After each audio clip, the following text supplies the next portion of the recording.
Olá, eu sou o Dr. Vladimir e esse é o nosso curso de Introdução à Fotomedicina, Princípios Básicos. Seja bem-vindo e vamos lá para o que interessa. Mas antes, não esquece de deixar o teu like, né, e se inscrever no canal para a gente poder manter essa comunicação e essa troca de informação de uma maneira produtiva para todo mundo. Valeu? Um baita abraço. Te liga aí. A fototermólise seletiva foi a base para que a gente pudesse passar a desenvolver sistemas capazes de transferir energia de forma mais adequada para os tecidos. Tá? Por exemplo, se eu tiver um instrumento aquecido, né? uma pequena barra de ferro incandescente, né? Se eu encostar essa barra de ferro incandescente na minha pele e conseguir encostar e remover, e esse tempo de contato da barra incandescente com a minha pele for muito, mas muito curto, por exemplo, for uma pequena parte do tempo que a pele que essa área de pele demora para resfriar, eu não vou produzir dano térmico, eu não vou queimar a epiderme. Eu vou transferir um tanto de calor, mas um tanto de calor suportado pelas estruturas, ou seja, eu vou aquecê-las, mas eu não vou coagulá-las. Eu não vou coagular a proteína, eu não vou coagular tecido, eu não vou destruir, não vou carbonizar, não vou vaporizar. Ok? O tempo que um tecido, o tempo que uma estrutura demora para resfriar, tem nome, e nós chamamos de tempo de relaxamento térmico. E ele é extremamente importante para a gente poder prosseguir e entender como que esse fenômeno ocorre melhor. Vamos definir o tempo de relaxamento térmico, gente? Então, se um objeto é aquecido por um período menor que o seu tempo de relaxamento térmico, o calor e o dano térmico resultante ficam restritos ao objeto-alvo. Ok? De novo, se um objeto é aquecido por um tempo, por um período menor do que o seu tempo de relaxamento térmico, o dano produzido por esse calor fica restrito ao objeto, ok? Eu tenho pelo aqui e eu tenho a pele sã em torno do pelo e eu tenho a epiderme aqui em cima. Se eu conseguir fazer com que a energia irradiada aqui de cima seja absorvida de forma seletiva aqui no pelo, por um tempo que não exceda o tempo que esse pelinho demora para resfriar, o dano térmico resultante de todo esse processo fica restrito ao meu alvo, ok? Então, entendendo o tempo, conhecendo o tempo de relaxamento térmico, conhecendo o tempo que as determinadas estruturas demoram para esfriar, eu consigo entregar a energia de uma forma mais eficiente. A gente conhece o tempo de relaxamento térmico de várias estruturas. Por exemplo, a gente sabe que um pelo de 200 micras tem em média 40 milissegundos de tempo de relaxamento térmico. E a gente vai ver que é por esse motivo que muitas vezes em diversos equipamentos, por exemplo, de luz pulsada, a largura de pulso pré-programada ou ainda programável orbita os 30, os 40 milissegundos, para que você não exceda em momento algum uma irradiação, um tempo de irradiação maior do que o tempo de relaxamento térmico de um folículo piloso, por exemplo. Já no caso das lesões vasculares, vejam que o diâmetro do vaso interfere muito nesse processo todo. Então, um vaso muito fininho tem um tempo de relaxamento térmico bem pequeno, da ordem de 5 ou 10 milissegundos. Já um vaso mais calibroso, a gente vai estar falando em 300 milissegundos ou até mais. E é por isso que precisamos ter dispositivos tecnológicos capazes de variar o pulso de tal maneira a entregar a energia com mais eficiência. Então, as diversas tecnologias muitas vezes se diferenciam exatamente aí, nessa capacidade de pulsar determinada fonte de energia. Okay? E para pulsar uma fonte de energia, a gente precisa entender, afinal, o que é esse tal de pulso. Né? A gente pode entender o pulso através de uma representação gráfica bastante simples, como a que a gente tem aí numa lâmpada, que tem dois estados. Ela pode estar acesa ou pode estar desligada. Então, na base, eu represento a situação 0, desligado, e em cima 1, ligado. Se eu deixar essa lâmpada ligada por 2 segundos, eu posso dizer que eu tenho um pulso cuja amplitude, essa duração aqui, esse tempo aqui, é igual a 2 segundos. Tá? Então, isso é um pulso. Ou seja, o pulso nada mais é do que a representação gráfica de um interruptor de luz, em que na posição ligada eu tenho o valor 1 e na posição desligada o valor 0. Ou seja, se eu tenho aqui 20 segundos, ou 30 milissegundos, ou 40 milissegundos, eu tenho 40 milissegundos na posição 1 e depois volto à posição 0. Esse seria então um pulso simples, como esse que a gente vê aqui, chamamos também de onda quadrada ou onda retangular. Mas eu posso ter, por exemplo, um acionamento diferente. Eu posso ter um acionamento com mais de um pulso. O que eu quero dizer? Exatamente isso. Eu posso apertar o interruptor uma vez só, num pulso simples. Mas eu posso também apertar o interruptor uma série de vezes, por exemplo, 2 vezes bem rápido, ou ainda 3 vezes, ou ainda 4 vezes, ou 5 vezes, ou milhares de vezes, centenas de vezes, muito rapidamente. Eu posso pulsar isso numa frequência muito elevada se eu quiser. E esses pequenos pulsos vão compor um único pulso de energia, cuja duração, em última análise, vai ser a duração dos pequenos milésimos, dos pequenos micropulsos que compõem toda a estrutura de pulso maior, e aí a gente vai chegar nesse conceito de pulso triplo ou trem de pulsos, em que eu teria pequenos pulsos com uma determinada duração, um intervalo entre esses pequenos pulsos, nós vamos chamar de delay, e sendo que eu posso programar tanto esse intervalo quanto a duração dos pequenos pulsos, de tal forma que eu vou ter uma exposição total que não é igual à largura do pulso, mas sim proporcional ao tempo, à largura de cada mini pulso.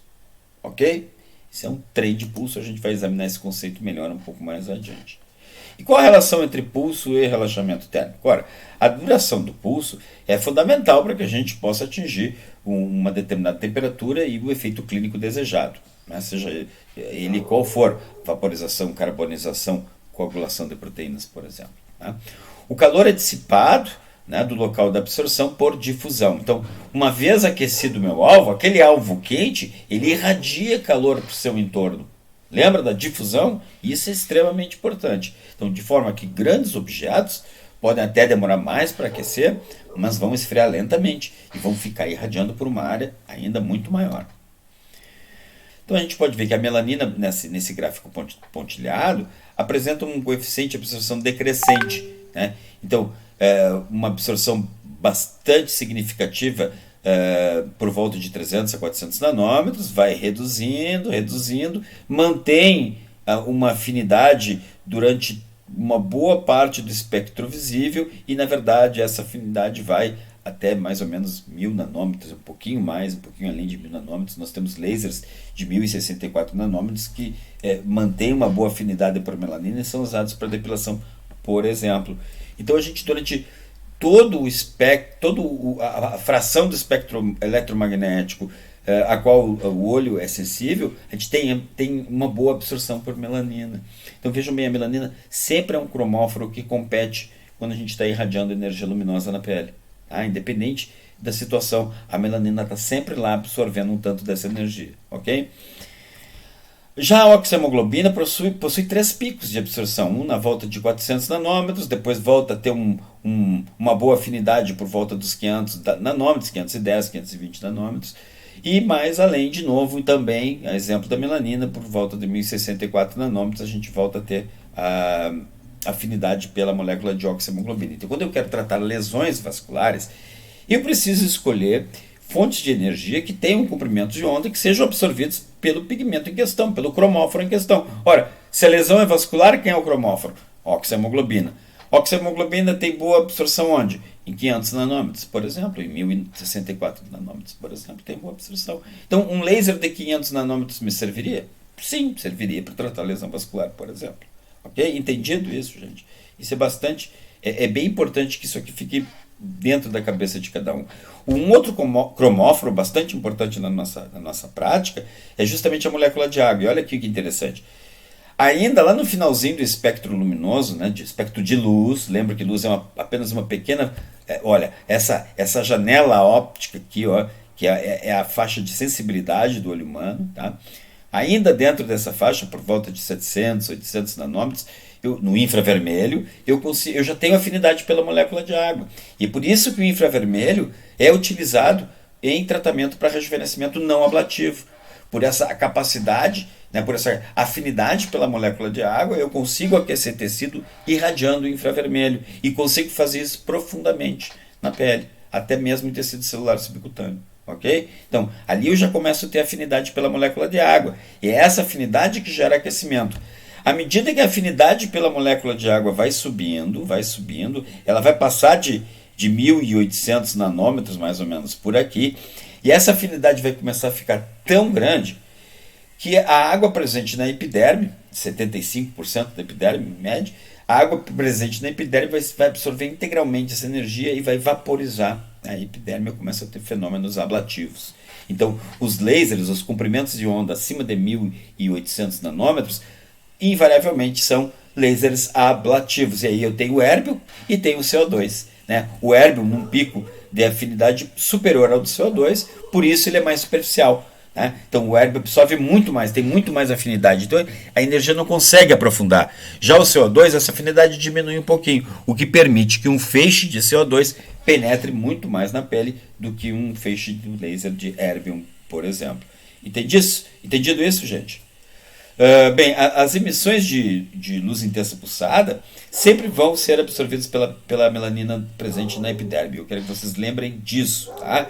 Lembre que não importa o que você faça, a epiderme está lá, aquele guarda-chuva de epiderme está lá, e a energia luminosa vai precisar penetrar isso tudo, e portanto sempre vai haver algum nível de competição, uma vez que uma boa parte dos lasers que nós utilizamos apresenta um coeficiente de absorção bom pela melanina. Beleza? Vamos em frente. Então, utilizando os princípios da fototermólise seletiva e as diferenças entre os tempos de relaxamento térmico dos diferentes alvos e estruturas, para construir uma estrutura de pulso adequada, a gente consegue controlar o aquecimento da epiderme, mantendo isso dentro de um bom nível de segurança. Então, esse conhecimento, né, que tipo de energia que eu tenho, qual é o meu alvo, que profundidade ele está, que afinidade tem, né, é esse tipo de conhecimento que vai permitir que a gente mantenha a segurança da epiderme. Isso, obviamente, no caso dos tratamentos não ablativos, que eu acho que é o foco desse nosso treinamento. Né? Uma boa parte do que a gente vai fazer é não ablativo. Nós vamos usar luz pulsada, a gente vai usar lasers de alguns comprimentos de onda, por exemplo, o 1064 nanômetros. Né? A gente vai usar sim laser de CO2, que é ablativo, e aí a afinidade por melanina não existe, até porque a gente vai destruir mesmo, né, a pele. A gente quer produzir uma ablação, né? E aí o conceito muda um pouquinho. Né? Mas a luz pulsada, eu creio que seja o tipo de tecnologia mais presente nas estéticas, pela versatilidade, pela segurança, pelo fator custo. Né? E esse entendimento aqui, ele é muito direcionado para isso. Tá? Muito direcionado para isso. Nós vamos falar mais à frente, num outro curso ainda específico sobre fotoapilação, como que a gente vai utilizar a luz pulsada para produzir resultados interessantes na fotoapilação, por exemplo. Né? Como competir com os resultados de um equipamento de laser, por exemplo, de diodo, de 800 ou 810 nanômetros, que é considerado o padrão ouro para fotoapilação. Como conseguir resultados semelhantes se eu não tenho acesso àquele equipamento e o equipamento que eu tenho é uma luz pulsada, por exemplo? E qual a vantagem, se é que existe vantagem? Então, para que a gente possa entender toda essa dinâmica, esses conceitos de fototermólise seletiva, esse conceito de fototermólise seletiva é preponderante e eu espero que a gente consiga deixar isso bem claro aqui, ok? Então, olha só. O tempo de relaxamento térmico de uma estrutura aumenta em função do quadrado de sua dimensão. Então, não é uma função linear. Tá? À medida que ele aumenta na função do quadrado. Então, tem um aspecto logarítmico aí. Então, pequenas estruturas esquentam, demoram um tempo muito menor para esquentar, mas também demoram um tempo menor para resfriar. Os grânulos de melanina dentro da epiderme, os melanócitos, têm um tempo de relaxamento térmico muito pequeno, da ordem de 10 milissegundos. E esse é um valor que a gente tem como referência na maior parte dos tratamentos, tá? Para a epiderme, 10 milissegundos. Lembra da estrutura do pulso, né? Que o pulso eu tenho tempo de radiação e eu tenho um delay entre um pico e outro pico, entre mini pulso e outro mini pulso, eu tenho um delay, um espacinho. Esse espacinho é justamente para a pele resfriar. Então, se eu sei que a pele demora 20 milissegundos para resfriar, 10 milissegundos para resfriar, e eu deixo 10 milissegundos de espaço aqui, eu estou sendo extremamente seguro. Eu estou construindo um pulso que está me dando muita segurança. Tá? Mas talvez eu fique um pouco mais distante daquilo que eu quero.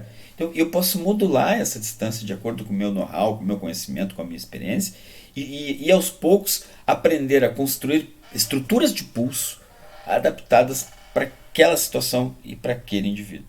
Tá? E para isso a gente precisa entender bem toda essa parafernália de absorção de luz e ondas eletromagnéticas e comprimento de onda que é bem ou não bem absorvido por essa estrutura, por aquela estrutura. Isso vai começar a fazer sentido mais além, ok? Era isso por hoje. Fica ligado no canal. Em seguida eu posto a próxima aula e a gente dá continuidade no nosso curso de princípios básicos da fotomedicina. Baita abraço e até lá!